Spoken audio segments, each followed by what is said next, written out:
Coming up on this episode of Good Teams Win, Great Teams Cover. It's either or. It's like, do you get excited about it and set yourself up for, an off-season of depression, or do you not get excited about it and, you've managed to win in Steel City, and then you'd have an off-season of depression anyway? Thanks for joining us again here at Good Teams Win, Great Teams Cover for our final regular season preview show of the year. It's the first one of the year, but it's the last one of the season anyway. That's the most important thing. Happy New Year, everyone. Byron Joe with me as always. Happy New Year, gentlemen. We're recording this on New Year's Day. How are you both doing? How were your New Year's anyway? Did you both have a good time? Very quiet at home, yeah. Charlie and Cindy. Watch Strange Things, watch Frankenstein, all the New Year classics. Yeah, just very chill. I realised it was New Year when I seen those fireworks run out outside my window. That's how much we were doing a countdown. Cindy had been asleep for hours, and Charlie likewise. So very cool, as per usual with me. Excellent, yeah, rock and roll lifestyle that you do lead. Joe, how was yours? How was New Year in Canada? Yeah, obviously being the youngster of the group, I had to help out and not be asleep or quite once. Yeah, I was at a party, so was up late. So wasn't feeling the snazziest this morning, but feeling up and raring to go to talk about Week 18. It's going to be it's a weird one, Week 18, but we'll certainly miss it when it's in a random May weekend and we sat here twiddling our thumbs wanting more football. So got to make the most of it. Yeah, I was asleep on the sofa by 9 o'clock. / doing some scouting for the 2027 NFL draft by watching Arch and Texas against Michigan while asleep after 6 to 8 pints. So yeah, it was good. Any New Year's resolutions, chaps? Just win more money for our viewers and listeners, yeah. Win more bets. That was mine, Joe. Well, it was Gabe's going to continue winning the fourfold and look forward to whatever your punishment might be. Yeah, you two can decide. It's not.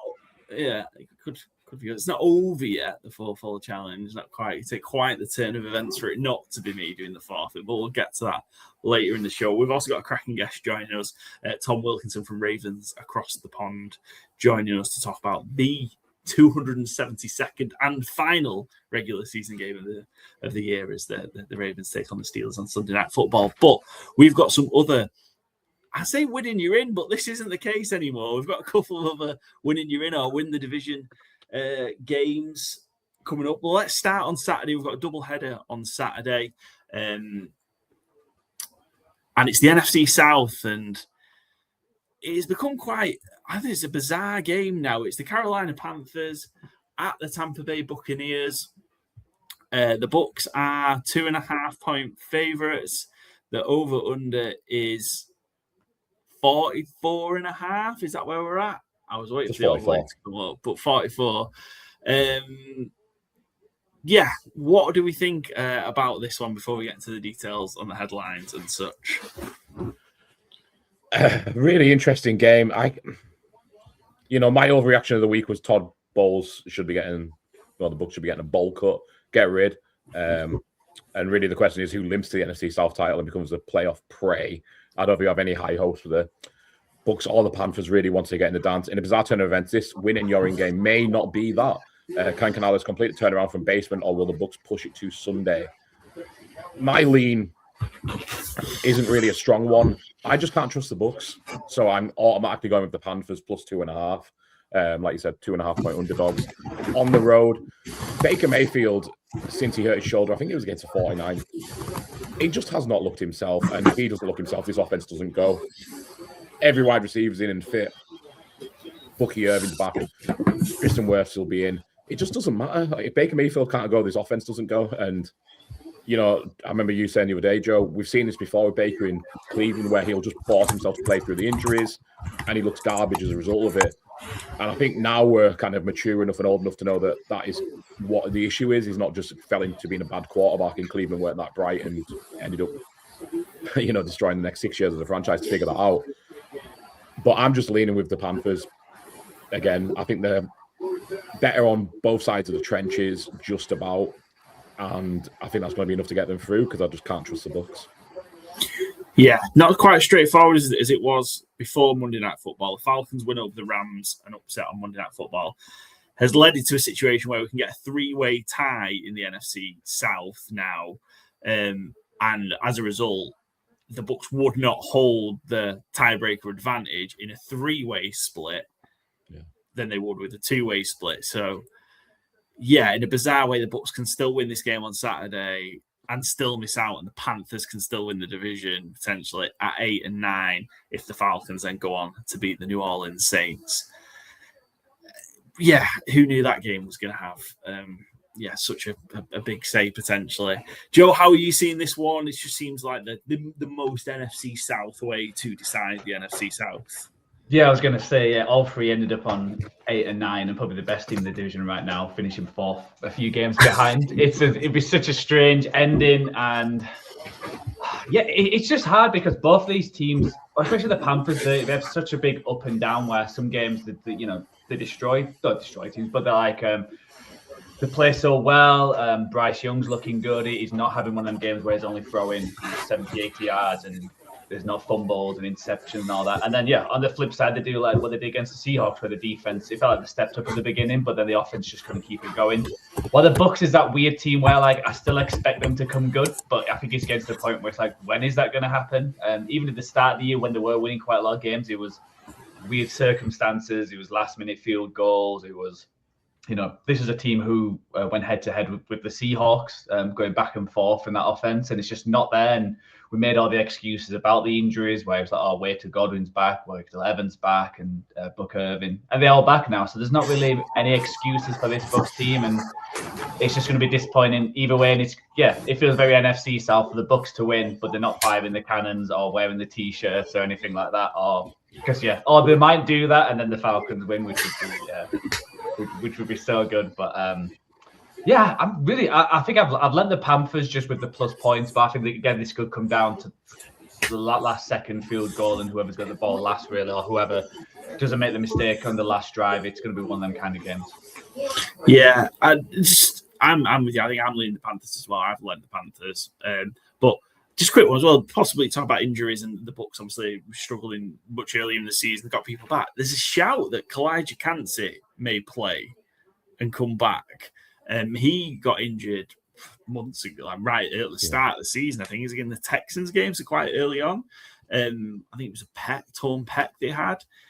There was a shot he could have played last week against the Dolphins. They're saying that he is in play to play this week. And if he is, I don't know if they can get, 20, 30 snaps out of him. Could he be a big sort of difference maker given what we've seen from the Bucs? Like, if they get a big defensive playmaker back, do you think that could tip the edge towards the Bucs in this one? It certainly could. It'd be a big help. I'm just saying, there's a bit of both sides of the trenches. I mean, that's something that would tip that scale, I think, in the other way if he's, good to go. So, we'll see, I guess. But I haven't seen that news. So, that could be very impactful if he is. It's just something that you're not prepared for as well. Yeah, absolutely. The tandem with Vita Vea certainly makes a big difference in the middle. Couple of bits on this one then. This last six meetings between these two in Tampa have hit the over. Kind of think it might be a bit of a struggle, this one. I can see it's just being a bit too tense and a bit too much on the line for that. And the Buccaneers terrible at home this year. 1-6 against the spread at home, and the over is 6-1. In Tampa so far for Bucs home games. 72% of the money and 70% of the bets is on the Panthers plus 2.5. Going to flip to the bets, Joe. I've jumped on it as well. I'm going to take the Panthers plus the 2.5. Weirdly, I sort of say last week when we were talking about this, thinking I think maybe just that experience edge of the Buccaneers is going to take them through. They're just playing such bad football. I think the Panthers get it done. I know we've seen kind of Baker in those kind of fourth quarter comebacks or last drives. But nobody's done it more often than Bryce Young recently in the last, however many, 2 years or whatever it is in the NFL. So, give me Bryce, give me the Panthers, and give me the great story of Canales turning it around from them just being absolutely putrid to being a division winner and a playoff team. And I think they deserve it. I think the level, I know that we see them play extremes at times, but I think actually how they've come along in this last 2 years, I think Canales deserves a lot of praise for the job that he's done. And I think a playoff berth and them winning the South would be just reward for how they've gone about it. So, give me Bryce, give me Dave Canales, give me the 2.5. Byron, what have you got? I've gone for Tetero McMillan to get 80 plus receiving yards. Again, not a huge feeling on this game, so people with milestones here. T-Mac is 71 yards away from a 1,000-yard season. So I figure, he is kind of the heartbeat of the offense. As much as Rico Dalton, Chuba Hubbard are impactful. There is also Emeka Egbuka, who is 70 yards away from hitting 1,000, but he's really tailed off, so it's tough to see. Egbuka is 6-1 to get it, though. That's 70 plus for Egbuka. I think he's reasonable. But yeah, T-Mac, I've gone for 80 plus at 21-10. Joe? Yeah, I've got both QBs to throw an interception at 21-10. Obviously, it's not huge odds just because I think it's what both quarterbacks I like. They both run 10 interceptions this year. Baker, especially in the latest run, he threw 2 against Miami, 1 against the Panthers, 1 against the Falcons, 1 against the Saints. So the last 4 games is at least thrown 1. So I think it could happen again. I think that shoulder is an issue, and we've seen the Panthers defense take opportunities against teams. Rice is again, he's so up and down. He threw one against Seattle. But yeah, so both QBs to throw an interception, just up to 4. Excellent, good stuff. Let's go to the Saturday late game. This is the one, Joe. This is the biggest one of the season so far, I think. Biggest game of the season. So much to decide. It's the Seattle Seahawks as 1.5-point favorites up against the San Francisco 49ers. Over under is 48. Deja vu for Darnold as number 1 seed. Chance comes again. Will it be repeat or redemption for a reformed QB as the NFC West and NFC number 1 seed come down to one final battle in the Bay? So Darnold was in this spot last year for the Vikings against the Lions, and then we saw the Lions hammer the Vikings and then fall out in the playoffs. How do we think this one's going to go? Do we think the same thing's going to happen? And the Niners are going to be the Seahawks, and the Seahawks miss their chance, or Darnold miss his chance, or are the Seahawks going to get it done? Let's go to you, Byron, first. We'll leave Joe just to stew on that a little bit. Byron, where are you at with this one? It's the biggest game of the season. I'm kind of disappointed of being so sick that I didn't write the headline, because I was thinking of going like, it's the winner of the NFC West, be the NFC best, going to get the NFC rest, which appeals to me as a rhymer. But onto the game itself, it's so hard to pick. Obviously, Seahawks -1.5 in San Fran, I think is a big ask. George Kittle expected to play. I think John Lynch said it's highly unlikely he'll miss out again. Trent Williams, I'm not sure of his status, but if he plays, I'm happy taking the Niners. -1.5, really, but certainly +1.5. I'll take the Niners. I don't want to say Darnold has fallen off. I think he's shown good mental adversity, but he's not putting up the numbers he did earlier in the season, nor is JSN. I do wonder if teams have found a way to bracket that a little. I do have, obviously, big questions of the Niners' defense ability to slow them down, though. We've seen last week that it really is the Brock Purdy firing on all cylinders that wins the Niners that game. But there's no reason he can't do it again.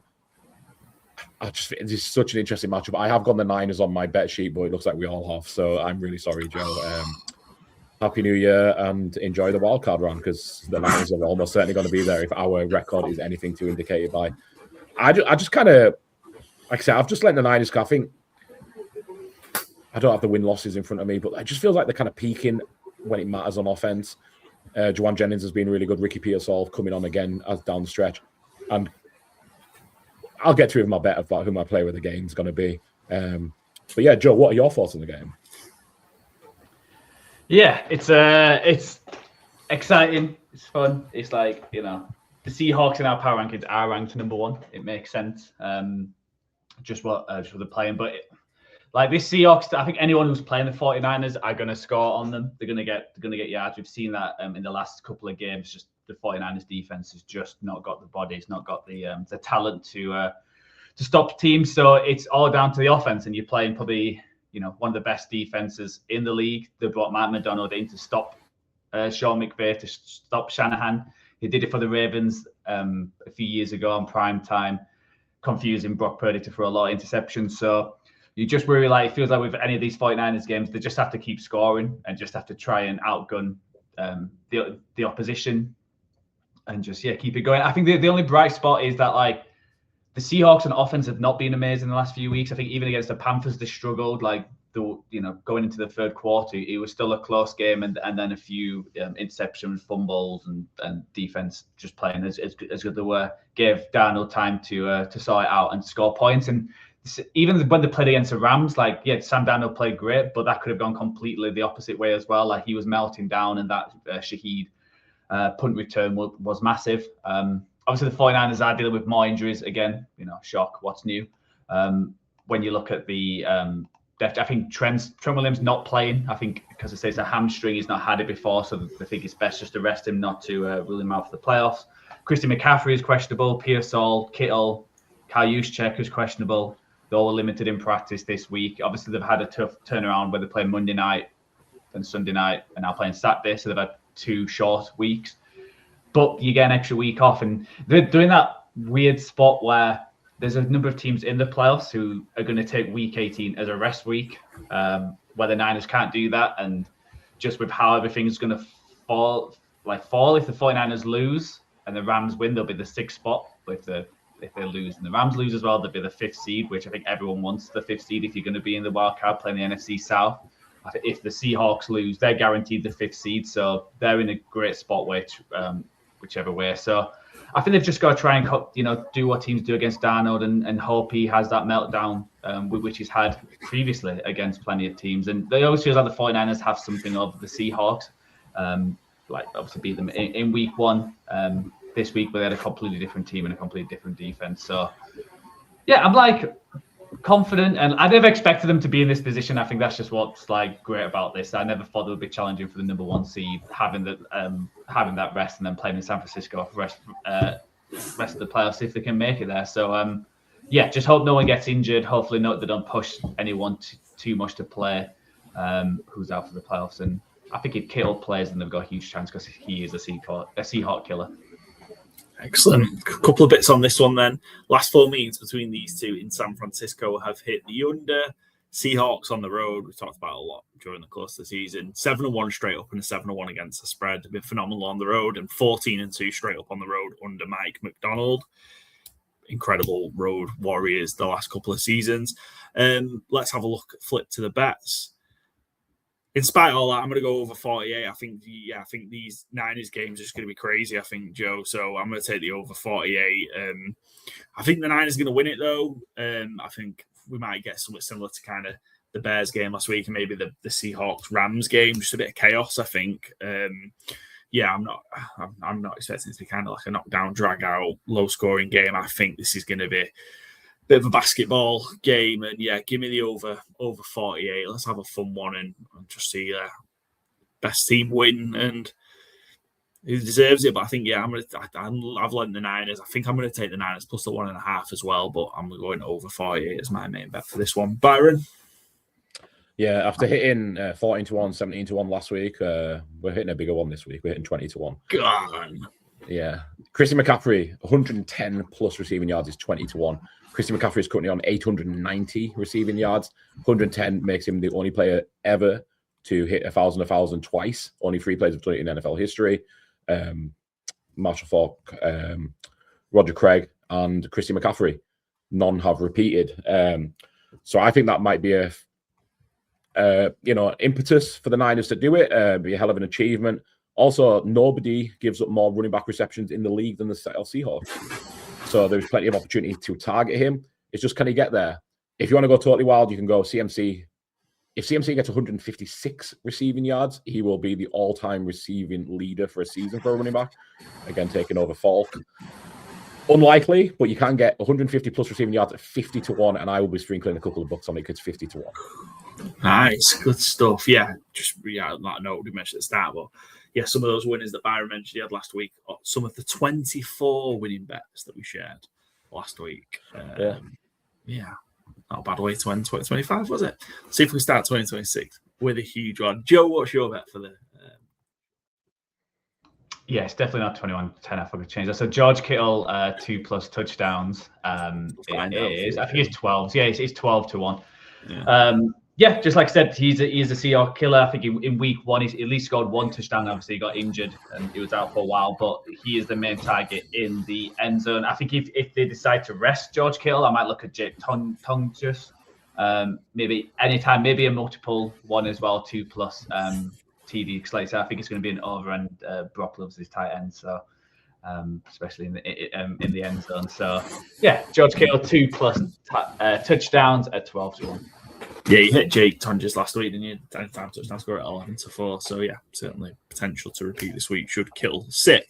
Right, that is Saturday done. Let's roll into Sunday. Slightly different for the Sky Sports games on Sunday. A little bit less at stake, and we've got 2 giant spreads. So the Sky Sports early game, and you know what? It gives us a chance to talk about a team that we just don't really talk about as well. It's the Tennessee Titans as 12.5-point underdogs at the Jacksonville Jaguars. Over/under is 47.5.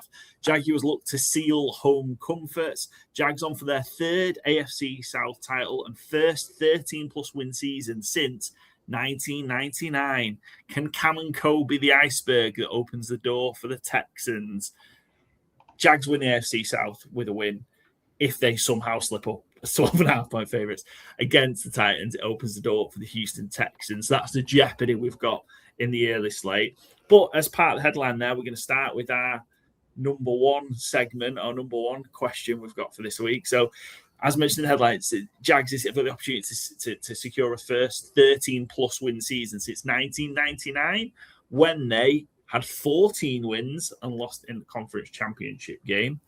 They secured their 13th win of that season on the 19th of December, 1999, in a 24-14 win of Week 15 against the Cleveland Browns. But what was the UK number 1 single on the 19th of December?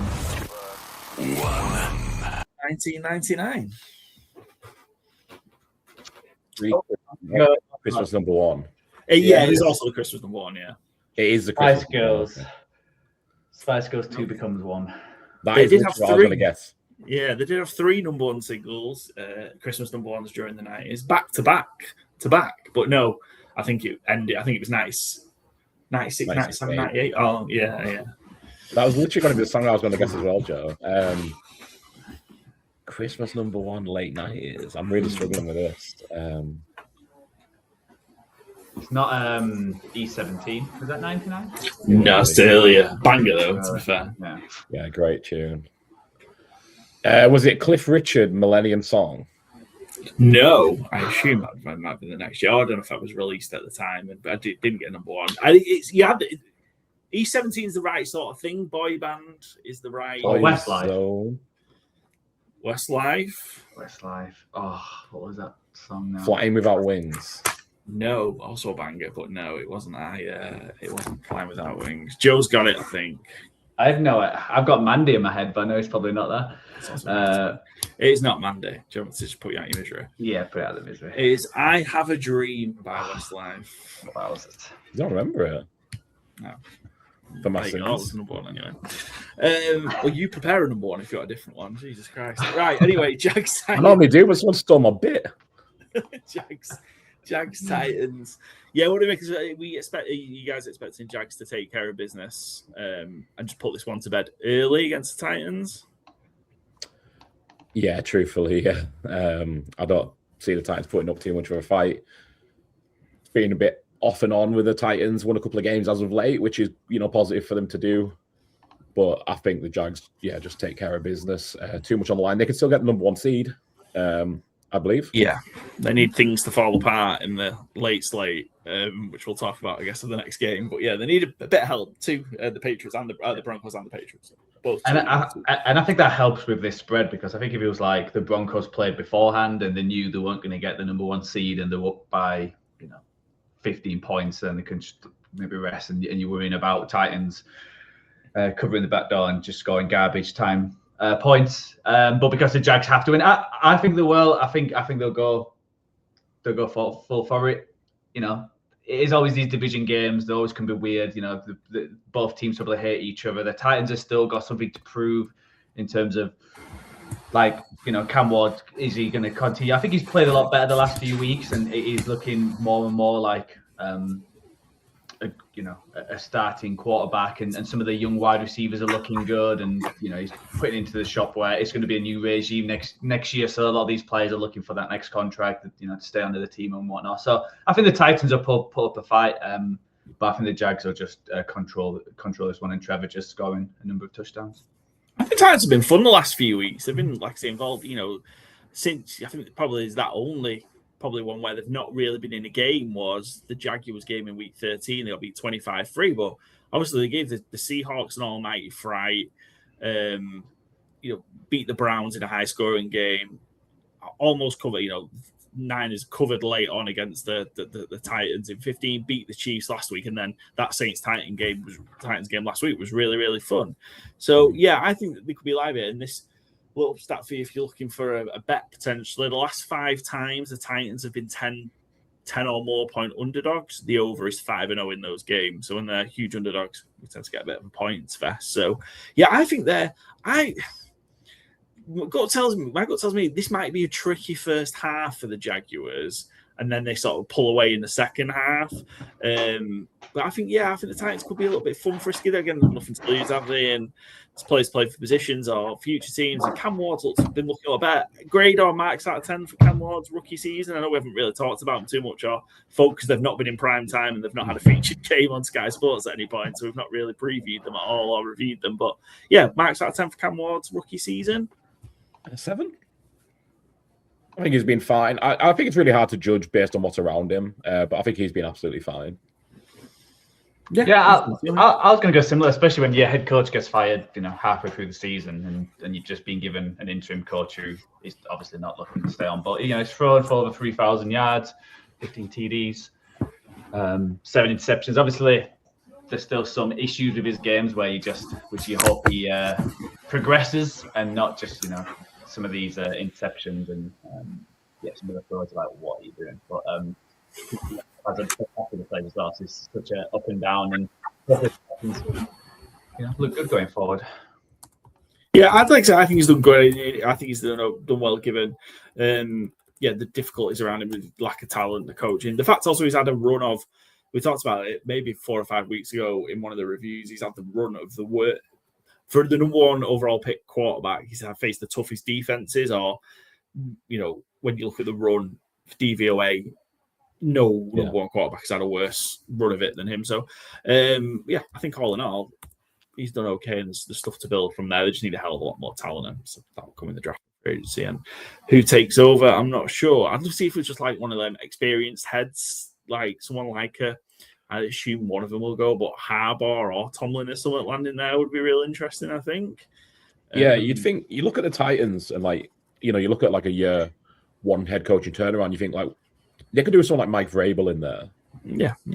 I think he'd be a good head of that. Great option. Yeah. Might have to trade them, but enough of the Titans talk. Let's move on to our bets for the game. I'm taking them out of 12.5. I think I might be a bit nervy and regretting this during the first half, but I think in the second half it'll come good.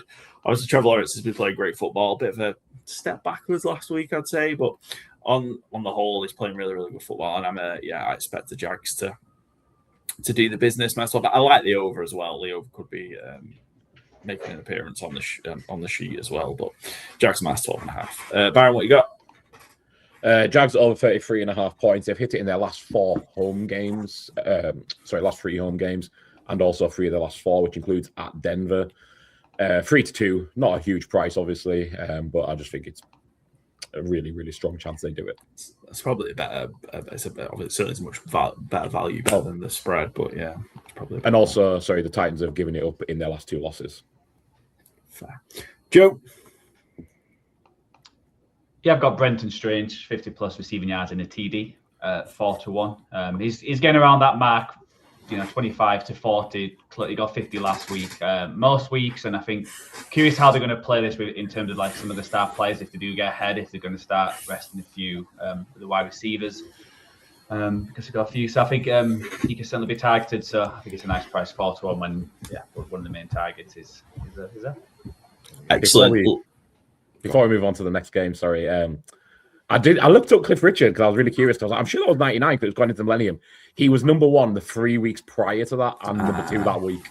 So that is probably my favorite guess I've ever had because I've never hit one. Normally, I'm asking, but you're asking, but yeah, that's a good shout. Yeah, cheers. Give yourself credit for a nearly answer on. It's as good as I'm going to get, I think, ever. So excellent. Good stuff. Right, let's move to the Sky Sports late game. Similar scenario, really, in this one. It's the Broncos looking to secure the number 1 seed. Chargers are 12.5-point underdog at the Denver Broncos. Over-under is 37.5. Broncos to set a mile-high route to Levi's. With the Chargers resting and accepting a likely 7 seed, the Broncos look nailed on to secure the number 1 seed. But we've seen them struggle as big favourites recently. What are you guys making of this one? So the Chargers made a decision. They can't, at best, they could go to 6. I think they are 6 now, right? Bills are 7, but Bills have got the Jets likely going to win. Chargers not wanting to risk, Herbert and others, just to keep that 6. So they're kind of potentially accepting they're going to be a 7 seed. Broncos look to secure the number 1 seed and lay the path for the AFC through Denver. Again, similar question to the last one. Are you expecting the Broncos to take care of business? There's a lot of money on the Chargers, 12.5, even though it is well known on public knowledge that Trey Lance is playing. It sounds so insulting, but you're absolutely right. Yeah, I think the Broncos just take care of business. I don't know the exact numbers off the top of my head, which I should do. My apologies. But they're just going to be vying to try and get that high sack total. I think they might have the team leading sacks ever. Am I incorrect in that? Or are they pursuing it? I think they're not far off. I think they're on record watch, yeah. So they're the two. We've obviously still got Myles Garrett to get his record and the individual. And I think the Broncos have got a shot at. I'll find the numbers now. So I literally just had the article up as well on ESPN, so I will find it. But yeah. I suppose it just been in my head somewhere very vaguely. But yeah, I just think they just take care of business. The Chargers, I think it's not an actual cert because of how the season is, but like the way Justin Herbert's performed, I think with all the injuries along that line, I think there's a realist, like if it was actually most valuable player, not like best player on the team who wins the most games, Justin Herbert, I think you'd struggle to argue anyone would be more valuable than him. But he's missing obviously this week.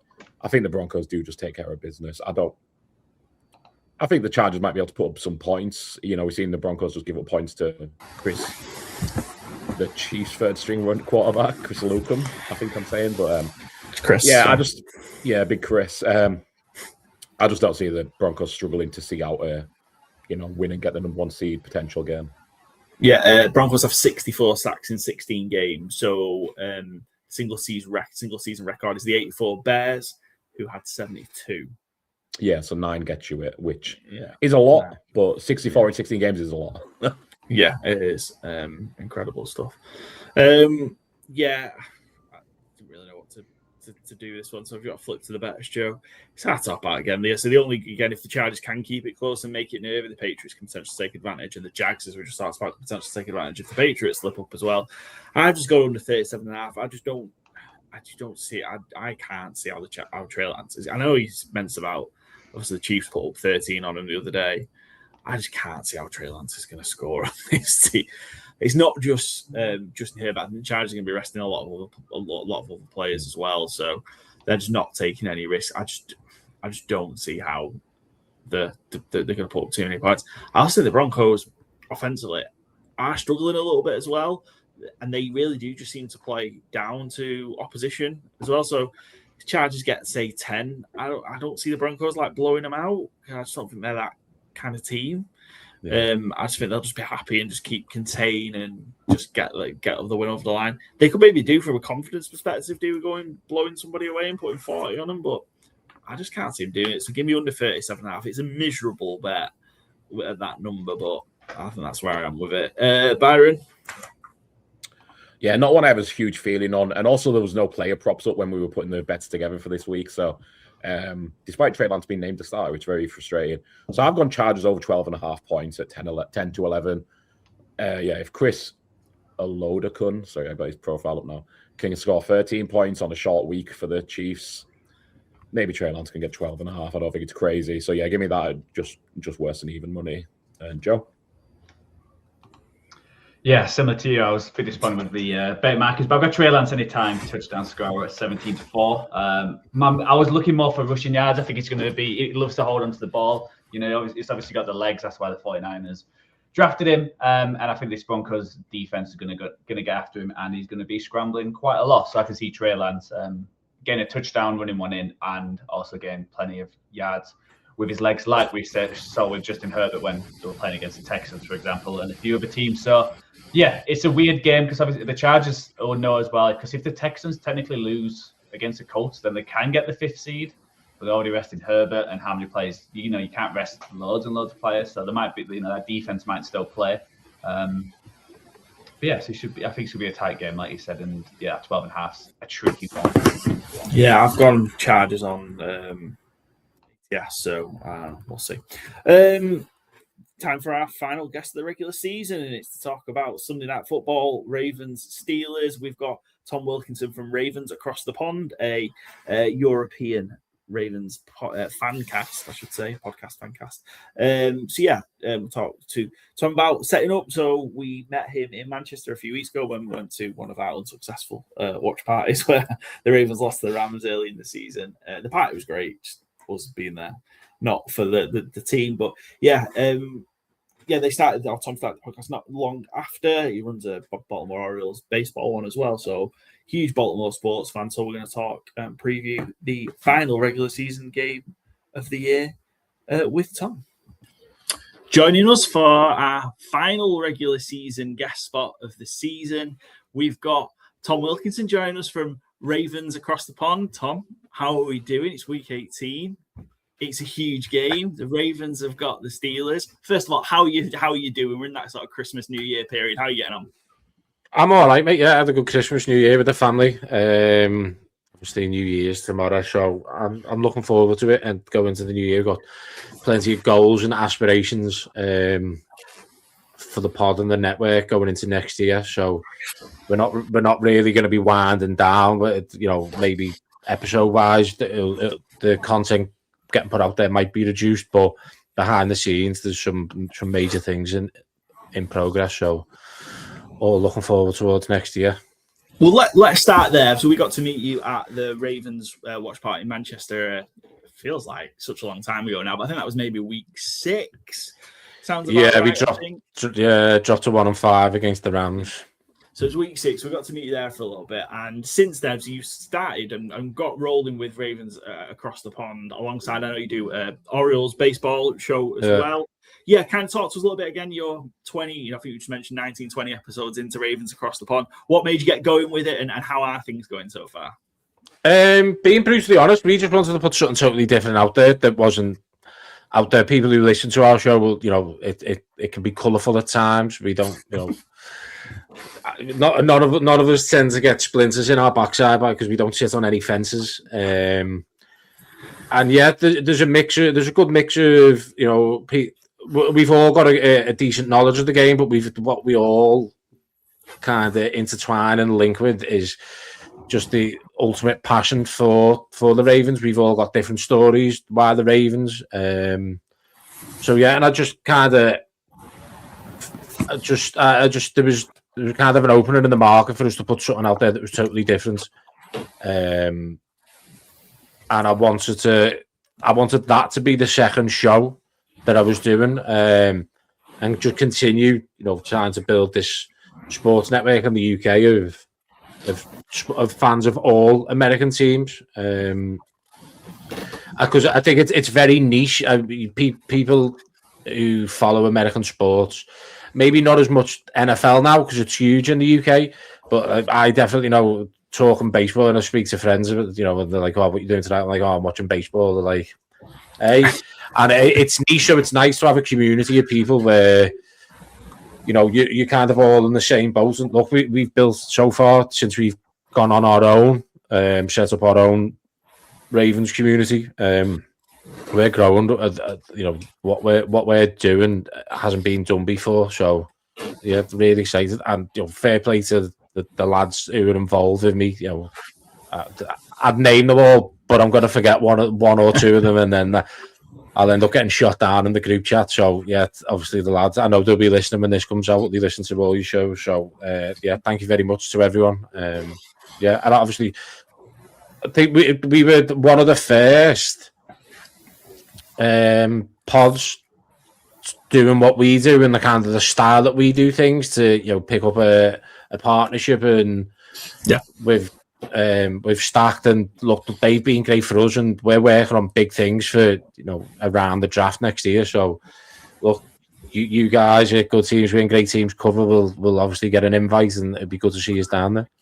Yeah, and see, I think to grow kind of where you are, and see you putting the message out for other groups of fans to kind of get this across the pond sports network rolling. Pretty cool and exciting to see. So 2026. Yeah, thank you very much. Hopefully. So good stuff. Huge year. Good stuff. Yeah, and speaking of huge year, there's one big game that your team need to get over the line in. Before we talk about the Ravens Steelers in detail, how has it been this season? Because this feels like a very chaotic Baltimore Ravens season. I think, in recent years, we're used to seeing them being so, I'd say relatively consistent in the regular season. You're from, certain playing to a certain level. And you mentioned kind of 1-5 to start the year. The defense starts pulling things together. It looks like they're getting on a roll, and then it drops off again. How has it been through this first 17 weeks off the Ravens? It hasn't been great. Obviously, we spoke week 6 and we dropped to 1-5. I mean, look, there's numerous things. There's numerous things you can pinpoint this on. A lot. Lamar Jackson's been getting a lot of hate, which he does. He's an easy target, in my opinion. He's the greatest dual threat quarterback the league's ever seen. That's without a shadow of a doubt. His talents and abilities, he's still got them. This is a quarterback that, he was your first team All-Pro last year. He should have been a third MVP. 41 touchdowns, 4 interceptions. He rushed for 910, and he had 4 more scores on the ground.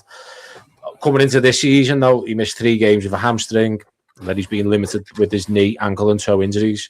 And then he obviously, against the Pats, he did his back. You look at the defense, it's been inconsistent.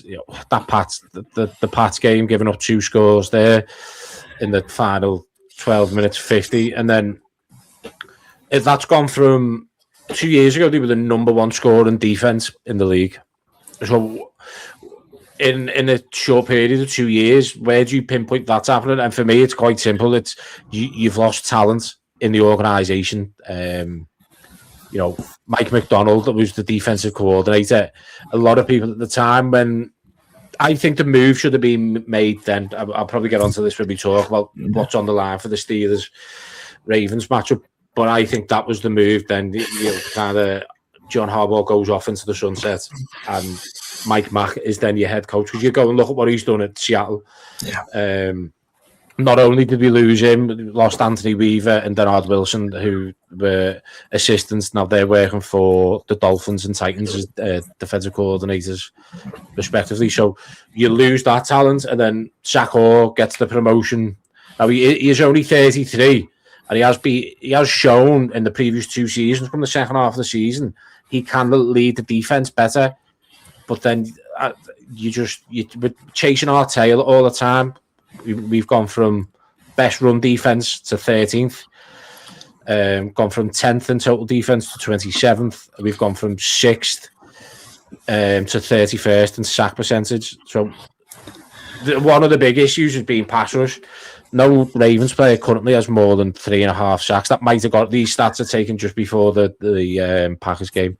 Yeah. Obviously, we traded with the Chargers to bring in Eloy Gilman, who was a safety, but we gave up Owe, who he had 0 sacks in Baltimore. He's got 7 in 10 games now with the Chargers. So again, is it a scheme thing? Is it a coordinated thing? These are all things that I think come down to the nitty gritty of it at the end in the off season. These are things that they need to sit down and try and work out, because obviously it can't carry on. The one positive I will take for the defense is, though, it's such a young defense. 6 of the top 9 tacklers are 24 or younger. You've got 3 rookies there. You got Teddy Buchanan, obviously he's just gone down with an ACL.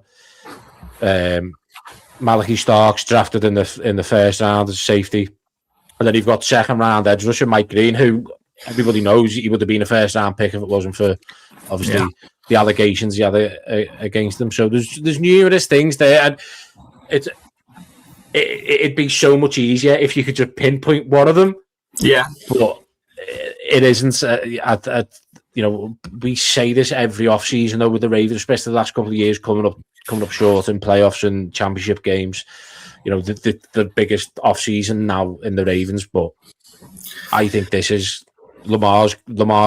Got a 70 million cap hit coming up. You need to renegotiate that. You need to extend them. I've said to the lads on our pod and in our community, if I'm Lamar Jackson and an EDC is coming to me at the table with a contract offer and wants to renegotiate and shift some guaranteed money, I'm going to be like, well, who's going to be my head coach? Who's going to be the DC? Because Lamar now, he's a 9-year veteran. His window's closing, so there's just numerous things that they need to kind of get their heads around and sort out. It's tough, isn't it? And it feels like, especially like the last, I'd say, and maybe longer from your perspective, of being in it, I suppose, constantly. But it feels like certainly the last 3-4 weeks, the noise about Harbaugh just seems to be getting louder and louder, and potentially with a sliding doors moment there, and it's hard with, and the Steelers have got the same problem. We're going to talk about the Steelers a little bit in a minute in terms of almost these coaches, long tenured coaches who have been really successful, almost kind of can say it their own way. It's almost they can make the call. It feels like of when they're going to go, rather than sort of being fired. And is there been maybe a lack of ruthlessness maybe from the Ravens in terms of being loyal to Harbaugh? And again, he's been a fantastic, other franchises would kill for the consistency that John Harbaugh has brought to the Ravens. But it just seems to be plateauing. Where are you on terms of, regardless of what happens this week, where are you in terms of what should happen come the off season? Regardless of what happens this week, regardless of what happens, if we get to the playoffs, we went and won the whole thing, got a Lombardi, and, regardless of any of that happening,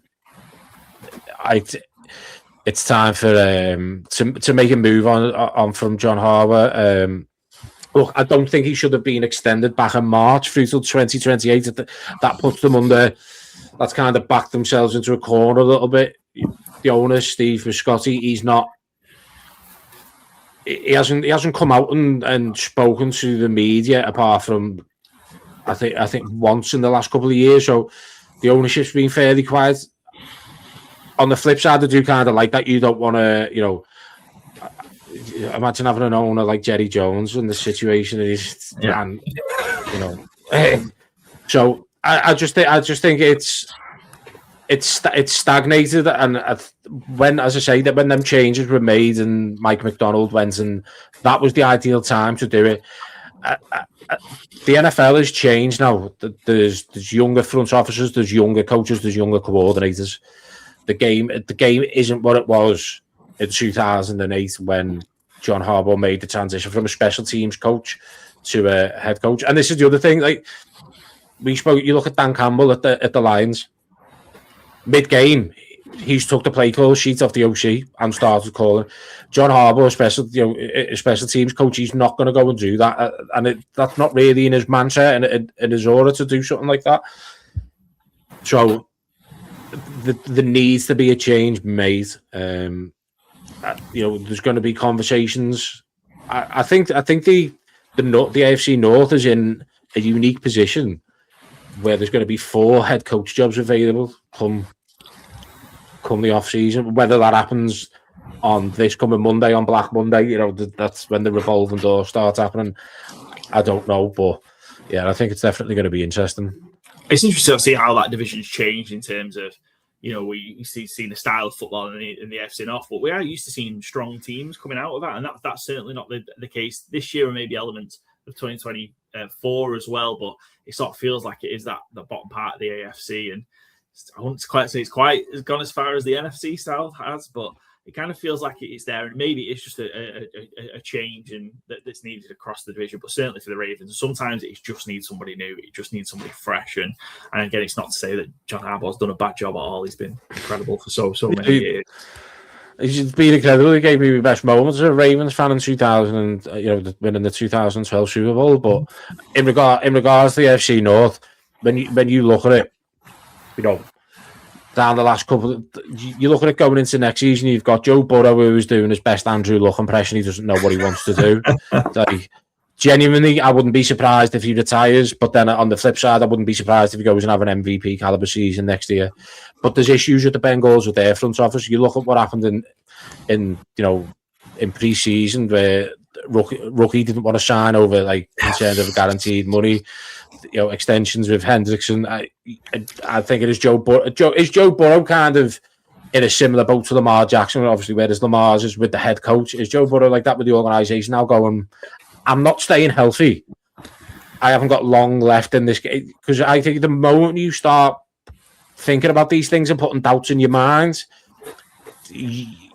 subconsciously you tell yourself, I don't want to be here. So is he like that with the Bengals organization? Like, you're not giving me what I need. This is a guy who, in his second year, went to the Super Bowl.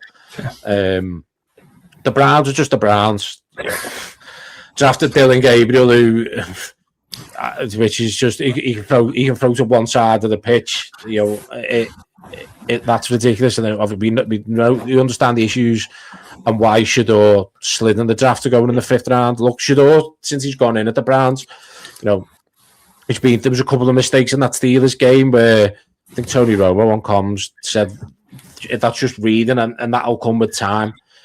But when you look at the Browns, the last preseason game that Shador played in, he was given a wristband with plays that he hadn't seen before, and he's just like, So, and the Steelers, they're the same as us. They're an organisation that won a Super Bowl in 2008. I know they've moved on. Ben Roethlisberger retired. They tried Russell Wilson. They tried Mason Rudolph there. They tried Pickett. Rodgers. They're in a kind of transition now where I think Mike Tomlin, I wouldn't be surprised if he went. I just think I think there's only a certain amount of time you can stay in an organisation unless you're moving with the times. You've seen other sports coaches move with the times, and I think the league has just adapted and changed so quick now. The likes of Mike Tomlin and John Harbaugh, and I'm sure if they go on and got another head coaching job, they'd be outstanding. But in their organisations and houses that they're in now, I think the time's up. And look, if this is the last time we get Mike Tomlin versus John Harbaugh, then we've got it as big a stakes as I guess we can possibly get it. Let's talk about the game. It's Sunday Night Football, showdown in the Steel City, win and you're in. The 272nd and final regular season game of 2025 gives us a heated rivalry with the AFC North on the line in Pittsburgh. Who progresses and who takes their seat on the sofa? This is as big as it can get, right? With the Ravens and Steelers, we talked about it probably about 5-6 weeks ago that we thought that this is how it was going to end up. We're going to get these two on Sunday Night Football, with the division on the line, and it's exactly what we've got. So Cleveland Browns did you guys a favor last week in terms of, last week it was Tuesday, but Sunday with the win over the Steelers. How confident are you going to Pittsburgh that the Ravens can get the job done, Tom? Not confident. It's either or. It's like, do you get excited about it and set yourself up for an off season of depression, or do you not get excited about it and you've managed to win in Steel City, and then you'd have an off season of depression anyway because we'll probably get beat by the Bills in the wild card round. So it's one of them. Look, I think that Browns upset of the Steelers. The Steelers were too worried about Myles Garrett breaking the single season sack record. Totally forgot about everything. Look, obviously they've had issues. Tight end's gone down with a broken wrist, so he's going to be out. TJ Watt, I don't think is going to be back. I know Mike Tomlin had said he is not going to be playing for me unless he has a full week of full practice because of obviously what he's been through. So obviously he's a big miss for the Steelers. I just look at that Steelers offense in that second half and what they failed to do. You've got to feel confident going into that game, but we've seen it time and time again as Ravens fans. Week 18 or week 17, as it used to be, against the Steelers, whenever it comes down to the line, the Ravens seem to bottle it. It'll be interesting. There's so much on the line other than a wild card place and and taking the division. We've spoken about it. There is so many kind of things going on, other storylines going on behind the obviously the main story. Feels like potentially a big off season of change, but to keep the dream alive, there always is that case if you can get in the dance. And I feel like if the Ravens can get in the dance of the playoffs, I still feel like they are completely capable of beating anybody. Yeah. Just because if we are learning the lessons, and even nearly 2 full years of Derrick Henry in Baltimore, like we're finally learning how we need to use him in December and January, which is just running till the wheels fall off because teams can't tackle him, teams can't stop him later in games. That's so dangerous, and the defense is capable of sort of righting itself. I think we saw that the run earlier in the season, the sort of the winning run, and the defenses were keeping teams to sort of less than 13, 14 points a game. They are capable of doing that, and I just think they'd be so dangerous if they got in, that they could make a run despite kind of how they've got here. Sometimes it's the destination and not the journey, right? In terms of not half. That's all you remember, and it's a bit of a flip, isn't it? Because we've seen them usually be so assured and stroll through regular seasons. They struggle in the playoffs. Why not flip it and see what happens? Where do you think the key matchups are in this one, Tom, in terms of a Ravens path to victory? If the Ravens pass rush gets going and they can get it Rodgers, that's huge. Look, the missing DK Metcalf, that's something that. I know there's been murmurings going on it, whether are they going to void any of his $45 million guarantees if they get beat at the weekend and miss out on the playoffs, because obviously of what he's did, it's cost him. You look at the final play of that Steelers-Browns game, if DK Metcalf is the target there, he makes that catch in the end zone. So he's cost them. Yeah, so pass rush. Look, the Ravens O-line has improved slightly the last couple of weeks. They need to be strong. They need to give Derrick Henry enough of the ball. It's just John Harbaugh and Tom Wilkinson get him the ball and run the wheels off him. You look at the 49ers the other night with Christian McCaffrey. Kyle Shanahan's just is running them into the ground. Some people might say that is kind of coaching malpractice because of the injuries of Christian McCaffrey, but that's what they need to do with Derrick Henry, ground and pound. It'll be interesting to see. Lamar is still to be decided for the weekend. Interesting to see if Lamar is 50% fit.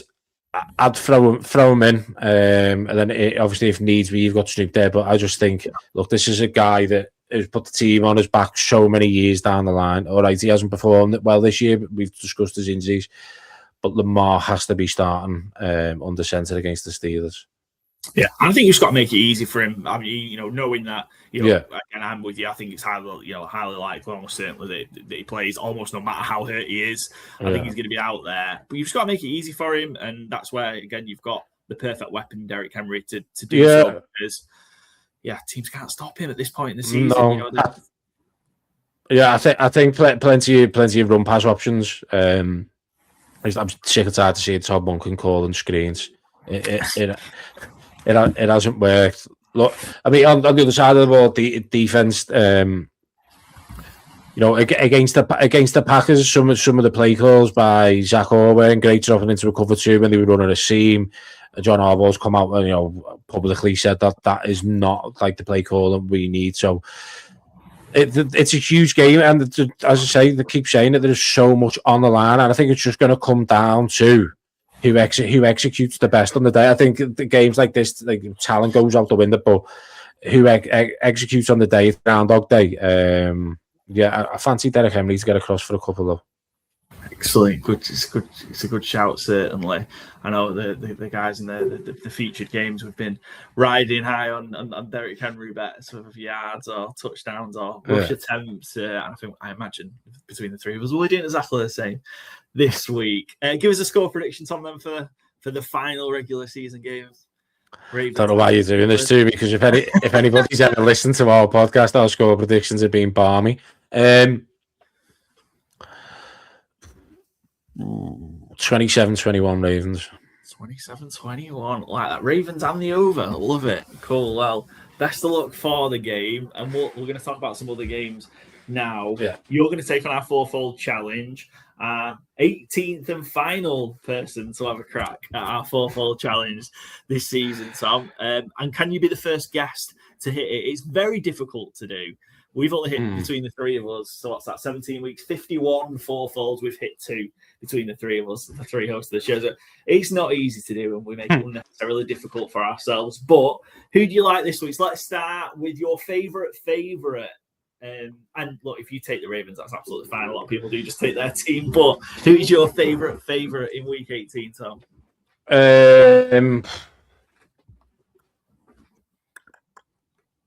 Is it Arizona? No, it's not. I'm going to go Panthers to beat the Bucks. Panthers to beat the Bucks. Excellent.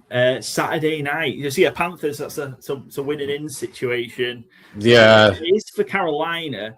Things have got a bit funky for the Bucks as well. So if they win, they don't necessarily get in. They need a favor on Sunday now from the Saints. So, again, this feels like very similar to the AFC North. That nobody wants to win this division. Everybody's doing everything they can. Everything they can, Yeah. Panthers out here. Panthers at the Bucks. Excellent. Who do you like as an underdog this week? Giants to beat the Cowboys. Giants to beat the Cowboys. Excellent. I think it's I support the Cowboys. I think it's 14 or 15 in a row against the Giants. So we're going to drop against the Giants at some point. It's in New York as well. Giants are 4.5 point underdogs. I like that. What have you made of obviously Jackson Dart's been the quarterback for the Giants. Reckless, I think, might be a good word to describe it. But what do you make of what you see? I mean, him and Cam are like Super Smash Bros, aren't they? Look, Jackson Dart, did he get drafted in the third? Was he drafted in the third? They traded back into the first. Sorry. I like the look of him, but I always say when you're looking at especially these top talented players in the draft, and I know the draft but you look at some of these organizations like the Giants has been a dumpster fire for years and years, even towards the back end of Eli, an absolute dumpster fire. And I think for a QB to go in there and do what he's done, there has been mistakes, but I like it. It's critical to see what they do at head coach. Obviously, Brian DeBall's gone. Can they be an organisation next year with Neighbours coming back, Cam coming back, and utilise these draft picks that they're going to get again this year to go well? But I like Jackson Dart. I think he can go on and have a decent career. But organisation, I've got to back him. And this is the issue. My argument, as talented as Lamar Jackson is, if he had landed at someone like the Browns, he wouldn't be playing QB now. I'd probably be out of the league. A lot of it is where an organisation that backs you and supports you. Could definitely be playing like USFL or XFL. Certainly not happening for him. Somewhere else. Cool. So the Giants as an underdog. Where do you like there to be a lot of points this week? Where do you think an over might hit this week, Tom? Sorry, 2 secs. Let me just check.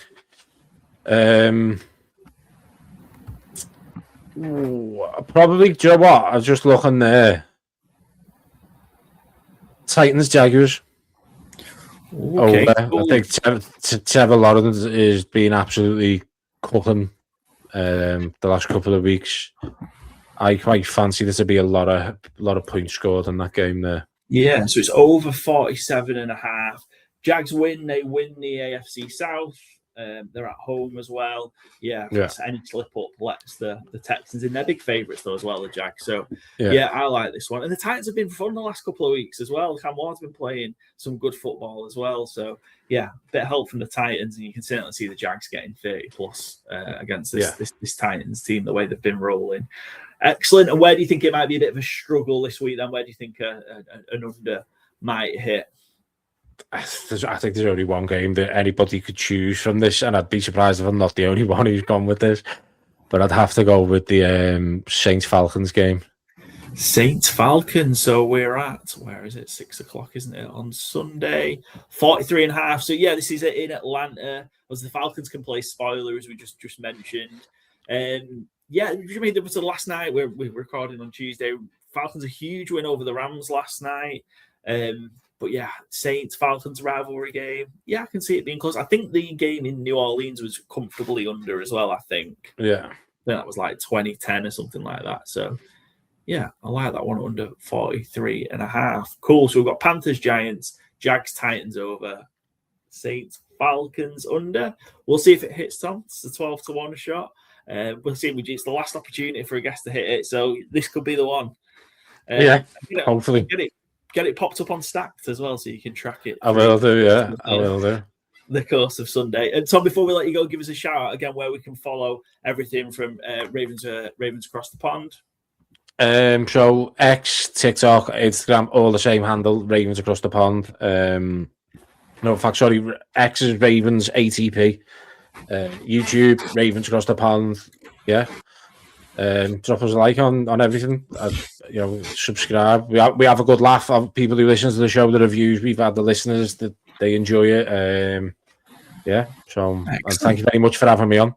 No, but it's been a pleasure. Thank you very much for coming on, especially over kind of this Christmas New Year period. We've got plenty of fun things to be doing, so appreciate you spending half an hour with us. But make sure you go and follow Ravens Across the Pond across all the channels, all the podcast outlets, YouTube, Instagram, X. Follow it all. Whether you support the Ravens or not, go give the guys a follow and support. We've seen plenty of the videos and clips as well, and yeah, it's a great time. So you'll have yourself a laugh and bit of a different view as well, which is good. And we've got a lot of formulaic things going on with the UK NFL content, and you guys are certainly doing something that a little bit different. So it's cool. Tom, good luck on Sunday, and good luck for the rest of the season. Should the Ravens win and get in the dance, potentially we'll see if they can make a run. We're going to finish up the rest of our show with our 4 fall challenge picks and our ATS picks for the final regular week of the season.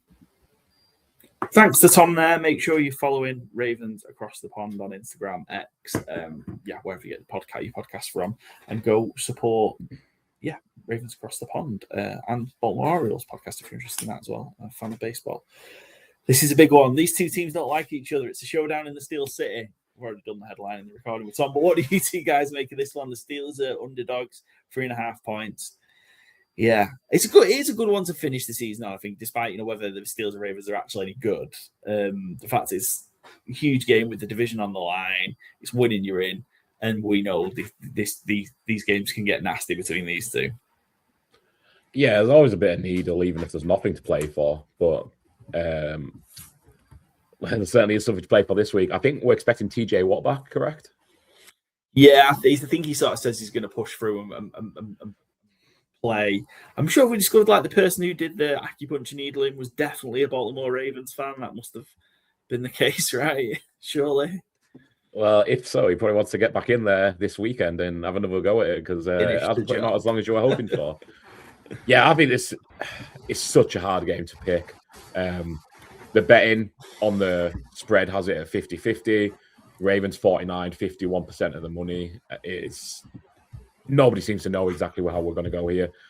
I'm leaning the Ravens because I just think they're a better team and they have to get it right at some point. But I've been saying that for 17 weeks so far, so I might as well say it for an 18th.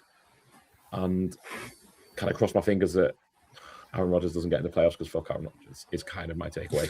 But he has been playing relatively good football for the last 4 weeks, so I'll say it. Yeah. Fair. Joe, how are you? Go on, sorry, Aaron.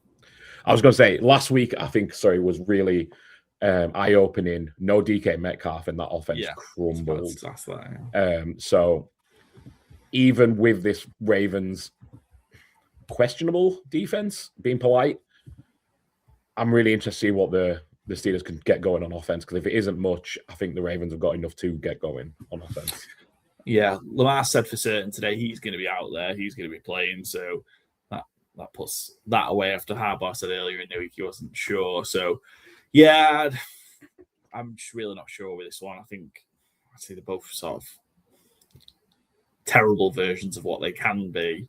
And yeah, that I think the Steelers are going to potentially look back and go, that DK Metcalf slapping a fan is potentially what cost us the AFC North here. Joe, where are you with this one? Yeah, I was going to say the exact same thing. Just when you look at the previous game, when they played a couple of weeks ago, the running game was like nowhere. The Steelers, they only got 34 yards altogether. And when you look at the receiving, it was all DK Metcalf, 7 receptions, 148 yards. So you take that out, and then you're left with, Jalen Warren, Kenny Gainwell, and we talked about all the, old wide receivers. And it's got to a point where it's like, oh, Calvin Austin is questionable and he could be playing. And that could be massive for the Steelers, which, you probably don't want to be saying that in week 18, but actually having someone who can, get down the field and put the burners on. When they played last time, he only had 1 catch for 31 yards. But obviously, that's a big play where they need that kind of play against a Baltimore team where it's going to be a tight affair.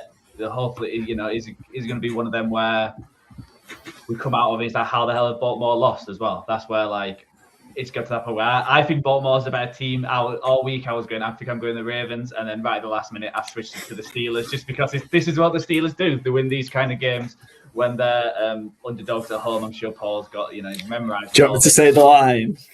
Go for it, yeah. I know you can't wait to. It's imprinted in his brain. It hasn't changed. The thing with he's only covers the last 30 games, so I could go back to 50, 60. It doesn't really matter. The stats the same. Steelers as a home underdog, they're 18-12 straight up in their last 30 as a home underdog, winning 60% of the time as a home underdog. Mike Tomlin magic. It is just insane, isn't it? It's just one of those quirks of sport. They must love, when the game was set on after the Browns game. I bet he's the first to check the sports book, Tomlin, to say we've got a plus number. Great, we're going to win. 19. Yeah, I was going to say what's funny as well is obviously against the Browns, because this is how the Steelers, they always lose away from home as big one of the favourites, against terrible teams. It's like, oh, well, we've lost that one. So that obviously means next week, like you said, when he came out, we're obviously going to win that one because that's what we do. So 19-8-3 ATS in the last 30 is a home underdog. It's insane. So the win cover, they're just a machine. Steelers got pretty good record against the Ravens in recent years. In the regular season meetings, obviously the Ravens talked about the playoffs last year, but Steelers are 8-2. Was that last year? Or was it the year before? It was last year, wasn't it? Yeah. Steelers are 8-2 straight up in the last 10 regular season meetings. Last 5 meetings in Pittsburgh have hit the under. All the money's on the over. I'll say all the money. 75% of the money, 74% of the money, and 75% of the bets is on the over. And I just don't see it. I think it's going to be a big struggle. Ravens have been good on the road the last 6-8 weeks. Won the last 5 road games, going 4-1 ATS. Let's flip to the bets. We've talked about it enough. Give me the Steelers plus 3.5. I think this might be the sweet spot actually where they cover but get beat. I think it's going to be tight and low scoring. So I can see a Ravens by 3 situation where obviously I get the benefit of the cover, but the Ravens win it. I just think it's going to be tight, nervy, close, cagey. Very, very old school AFC North. I'm seeing kind of this game as. Byron, what you on? I am on a likely one for me. I've got Isaiah Likely anytime touchdown scorer of 4-1, and I've got a stat that I kind of blew my mind. So I'm hoping it might be a little, at least knock your socks off a little. Might not blow your mind, but Isaiah Likely has 15 career touchdowns. Isaiah Likely has had a target in 5 games against the Steelers in his career. He has 4 touchdowns against the Steelers of 15 in his career in 5 games against the Steelers where he's actually been active. 4-1 for him to continue that. That seems very likely to me. So, yeah, give me Isaiah Likely 4-1 anytime touchdown, and he does it in 80% of his games against the Steelers. Yeah. Incredible. Well, at the last game, he had the catch, didn't he? Which we had, if he just pulled it in a little bit, it would be another touchdown. Yeah, exactly. There we go. So nearly 100%, and you get it at 4-1. Excellent, Joe. What have you got? I've got a tight end, both of the other 2 team. I've got Jonnu Smith anytime touchdown scorer at 5-1. It's been a very disappointing year for Jonnu Smith. I think coming into the Steelers, you expected him Fryer move, and I think obviously Washington's pushed on, but he's out now, injured with a broken arm. He's on IR. That you thought it was going to be a heavy tight end set, and he was going to be one of the main stars catching touchdowns from. It hasn't quite happened.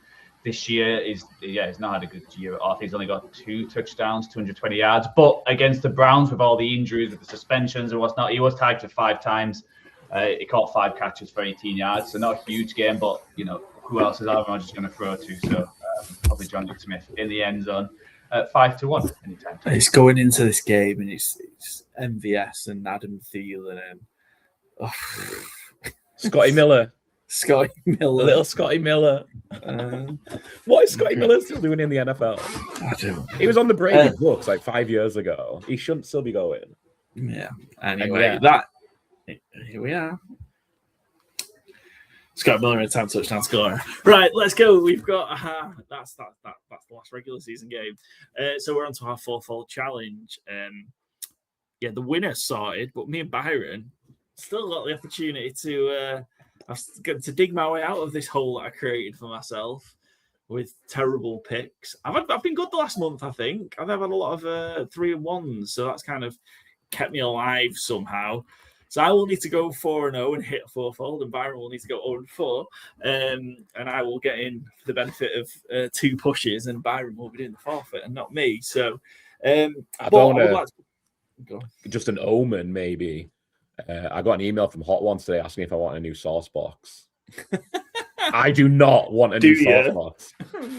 No, I do not. I love the show. I don't know what the Hot Ones host is called off the top of my head. Love it. Oh, yeah, I can't remember the guy's called. No more sauces, please. No. Let's just get one this week. Yeah, you just need one, and that's I'll go 1 and 3. I'll be fine with that. I'll take it. Cool, yeah. I'm just getting, whereas I need to run the table. But I will let you both make the decision now. I gave you 2 options a number of weeks ago for what I would be doing for my forfeit, and that's eat my way out for Taco Bell. So 24 hours in Taco Bell, every item I eat gets me out the door earlier, or 24 hours in a Wetherspoons, just for cost purposes more than anything, than rather just the pub. But 24 hours in a Wetherspoons, and I have to drink my way out, and you will both get to fairly set what each item is worth. But I'm going to put you on the spot now. What forfeit will I be doing? Should you get that one over the line, Byron, or I miss one, obviously? To me, it's a Taco Bell no-brainer, but I'm happy. Yeah, Joe's nodding great. Joe's nodding. The Wetherspoons one just doesn't sit right with me. I don't know, the damage to your body. I mean, you're not a young man anymore, mate. Taco Bell's not going to be great for your body. I just think that's easy to get over. And also, like, sitting in the Wetherspoons for 24 hours or for like best part 24 hours. Yeah, 9-10 hours. Just you might have some characters, and streaming anything might be an issue. So, but what I was going to say, I feel the opposite. It's like 24 hours in a Wetherspoon. Plenty of people do that. No one sits 24 hours in a Taco Bell, so he's going to be the weirdo. Like, he's still in here. He's been in. Why is this guy eating 25 tacos? Yeah. That's. You know what though? That just tells me how America coded I am now. Because I'm like, yeah, plenty of people just go and get 25 tacos at Taco Bell. That's just a regular Tuesday. But yeah, you're quite right. A normal country, that is very, very, very unusual. Yeah.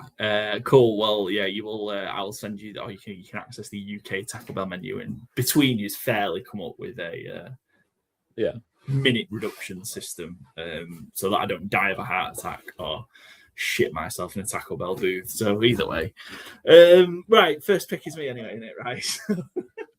4-4 challenge. You can pick one over one under one favorite one underdog from the slate and see if we can a 4-leg 12-1 bet.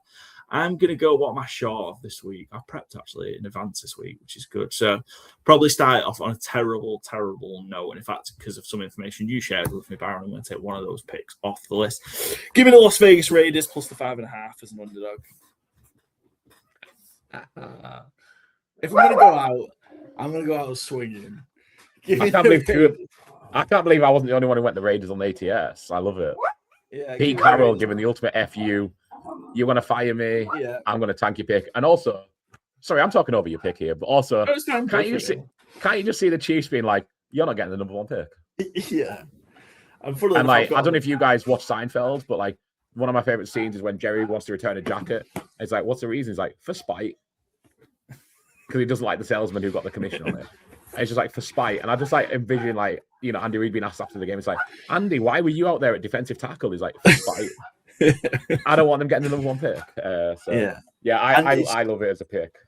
Yeah, I mentioned so we're recording this news. I've got Indiana, Alabama on in the background, and Mendoza is tearing it up at the minute. He looks really good. He's had a great Rose Bowl game so far. His stock is only going up, and potentially somebody else is picked to trade away. I guess depending who's around there. I don't think anybody else needs a quarterback, does it? So we'll see. But yeah, I'm going to take the Raiders plus the 5.5. the Chiefs put in a good effort last week against the Broncos and kept it close, kept it tight. But I just like the Raiders. I'm 5.5. I don't think that Chiefs team should be 5.5 point favorites against anybody, never mind, even the Las Vegas Raiders. So, yeah, I don't know a potential loss and a cover. For the Raiders. Joe? Okay. Where do I want to go? Phased by me picking the Raiders there. Yeah. I'm going to get my over out the way. I'm going to go Lions-Bears over 50.5. It's more obviously that we saw the Bears defense and what they were able to show. But I feel like Dan Campbell is a kind of coach. He's not going to let his team just, play out the season and not show effort and grit and all that kind of stuff. He's going to want them to beat the Lions to go into next year to be like, oh, we beat the NFC North champions where the real one. So, rah. And both teams get plenty of points. 50.5 is quite high, but I think it's going to be a fun game where... Bears win locks them into 2, doesn't it? And that means we get Bears-Packers in the playoffs, which, what a great game that'll be, even though the Packers are struggling with injury, all that jazz. I think it's big for the Bears because you probably want the Packers over them because if you finish third, you get 6, so you're either going to get the Rams or the 49ers. And I think the Bears would rather see the Packers right now. But would the Bears rather see the Packers? I think so. I get you, but that's just like one of them rivalry games. Like the Packers have got the opportunity to then go in and knock them out at Soldier Field. Yeah. The Bears will inevitably be a favourite for it anyway. Yeah. But yeah, I guess given the choice, you're right. Byron, first of your 2.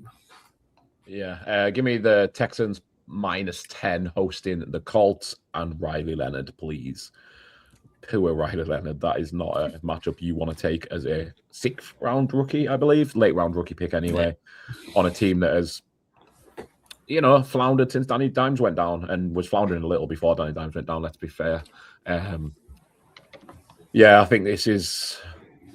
The Colts really want to see the offseason as soon as possible. Yeah. I think the Texans take care of business very, very comfortably here. So, yeah, Texans -10 I have no problem with as my favorite. I do like that one. I also like if obviously if the Jags are up big and they're wanting to rest players, Davis Mills is not a bad backup quarterback where you're like, oh shit, if he's in, there's going to be no more points. I mean, truthfully, if you told me it was Davis Mills starting, I'd probably still take the -10. So, Davis Mills was sneaky good this year, I think. So, let me have a quick look on an over-under here.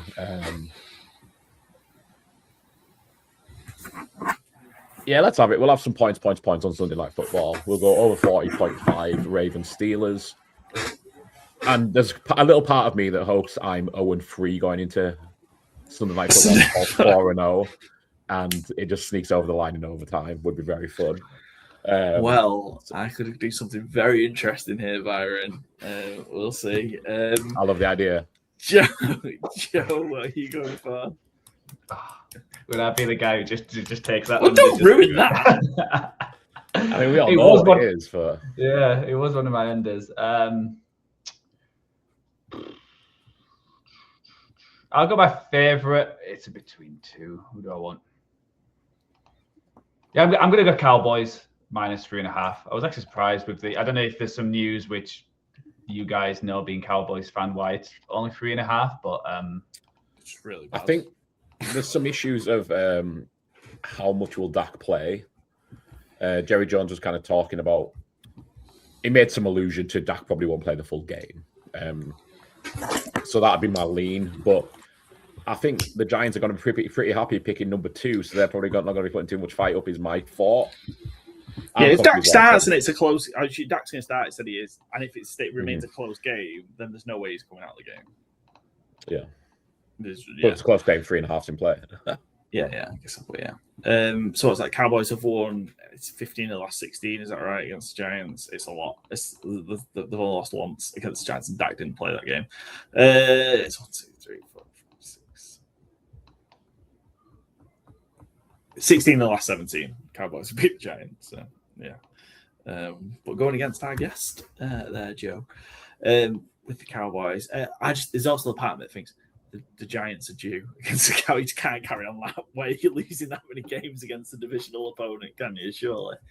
But maybe the Giants. They can. They can. The Giants maybe had their fun last week against the Raiders. Okay. I've got. I'm going to pick one of my. Oh, you both got your favourite. I can hold off. No, we know what under I'm taking. So I'm going to go the over. I've only got one over left. Give me it's the one I've already taken. Give me Seahawks Niners over 48, please, Joe. I could have waited for that as well, couldn't I? Done that. Over 48. And then lock in the under. Give me Sunday Night Football. Ravens Steelers under 48.5. And let's hope Byron's going to win 3. I've gone 3. Let's get ready to and we go.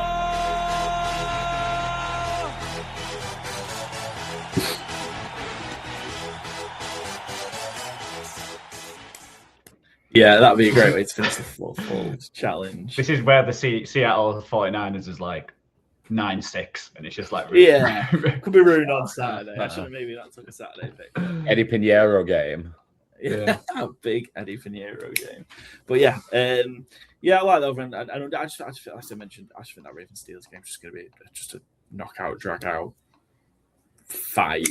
So yeah, we'll see. Joe. Okay, I'll go my under. Which one do I take?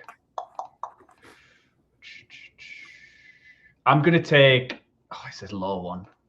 Yeah, I'm going to take Chiefs Raiders under 36.5.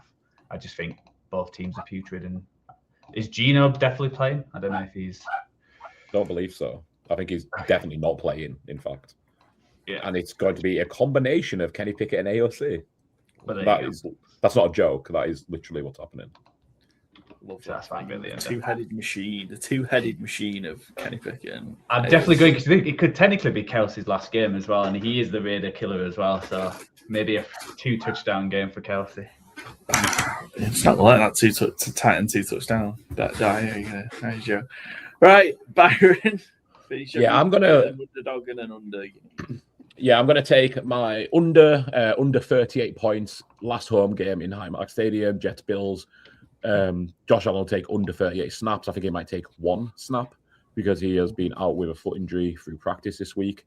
And they will want to rest him, but he'll want to keep up his game streak. So I think Josh Allen takes 1 snap. Then we see Mitchell Trubisky. And Mitchell Trubisky versus Brady Cook is not telling me we're going to see over 38 points. Okay, now. Quick question. Are the Jets getting their interception this week? Yes. No. I think he catches in like gush and he like drops. Straight. Yeah. I feel I'm gonna over half an interception. I think. Or if they do get an interception, then they're gonna fumble it just as like a very Jet thing to do. That'd be so good. Yeah. Somehow return it for a safety. Yeah. Come out the end zone, end up back in the end zone. That'd be incredible. I'm going to take my underdog, and I just think a little bad juju is due. So I'm going to take the Lions in Chicago +3. Like you said, Dan Campbell doesn't take time off. He doesn't take games off. And I think the Lions will want to get a win before the end of the season, put things right in their head a little bit at least. And I don't think a loss would be the worst thing for the Bears mentally. So, yeah, give me... the Lions +3 in Chicago. Excellent. Joe, you need a dog? Yeah, I haven't got many dogs. Yeah. Oh, do I go for one which I haven't even picked? Do I do that again? He's done it before. He's a madman. Did it pay off? It's paid off both times as well, yeah. So I could either go the Steelers. You know what? I'm going to go something I haven't gone for. I'm going to go the Saints +3 against the Falcons. Let's do it. Why not? I just think that's just like a coin toss game, and it just feels like the Saints have got something special with, maybe the offensive rookie of the year / best quarterback out the draft class this year. Do you know that Chris Olave is out? Is that what Byron's news was? No, I don't think so. But Chris Olave is out. They found a blood clot on his lung, so he's not going to play. But it sounds like he's going to be okay because that could have been obviously horrific. But yeah, Olave is out. Does that change anything? You're still going to stick the Saints +3? I've already picked it. I've won the competition. It's fine. All right, it doesn't feel like that. I'm gonna go. I've got a couple of my favorites left. Which one do I like the most?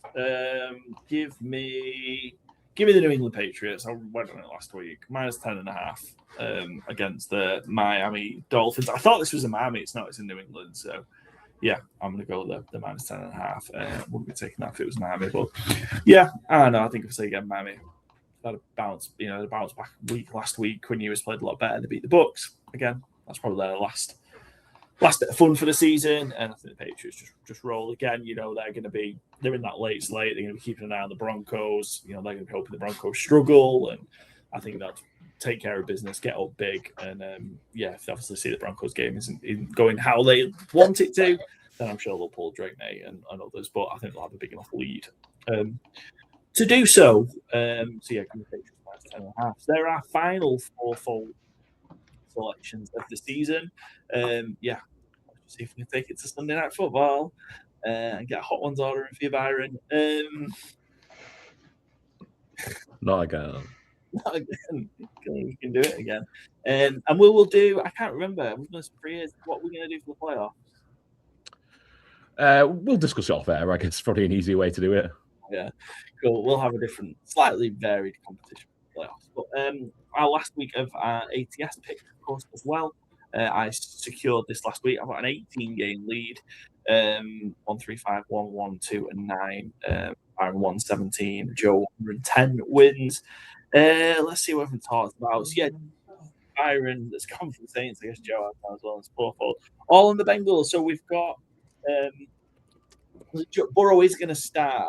I think we're going to see Flacco, who started playing for the Browns against Bengals and is going to end the season playing for the Bengals against the Browns. Only with these two teams, I guess, could this happen?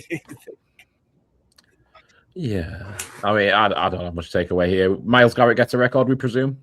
Yeah, I think he needs one, doesn't he, to break it. Half to tie it. It's just a shame he didn't get it done in 16, really, isn't it? I guess is the... Yeah. Yeah, but, hopefully he goes and smashes it and doesn't break Joe Burrow in the while he does it, because that's the last thing the Bengals need. Probably Joe Flacco, from what you're saying. Flacco at that point, I guess, in the game, yeah. It'd be interesting if you'd said week 1 that Myles Garrett's going to break the sack record on Joe Flacco, his current quarterback. Interesting shout. Yeah, a couple of games were aligned on a lot of games this week, which is, of course, worrying. We're all on the Vikings. Obviously, it's Clayton Toon, as you mentioned, Byron, Malik Willis injured, and Jordan Love out of concussion protocol, but they're not risking him. All on the Cowboys, all on the Jags, all on the Texans, all on the Bills. Just you, Byron, on the Lions. Just me on the Chargers, taking the plus 12.5. Me and Byron on the Raiders. Byron on the Cardinals. Cardinals, the Rams. Are the Rams getting back?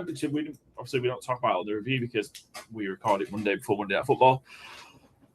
What's going on with the Rams? I felt they were shocking for a lot of that game. Obviously, came back. Probably should have got a shot to tie it because I think Puka catches that ball. I think that is a catch. Do not anyway, but yeah, we feel like the Rams just falling off at the wrong time here. It felt like they just took the first half off entirely, and you can't do that. You're not that far ahead. Well, you're not ahead of anybody. Period. I did wonder if there was some element of they knew they couldn't win the division, but they still played everyone, so it was kind of weird. Like you can't use that as an excuse. But that's kind of why I've gone with the Cardinals. I think maybe take the foot off the gas again this week. I need 7 points was kind of my give up, take on it there. Not a strong conviction, but that's where I came down. Yeah.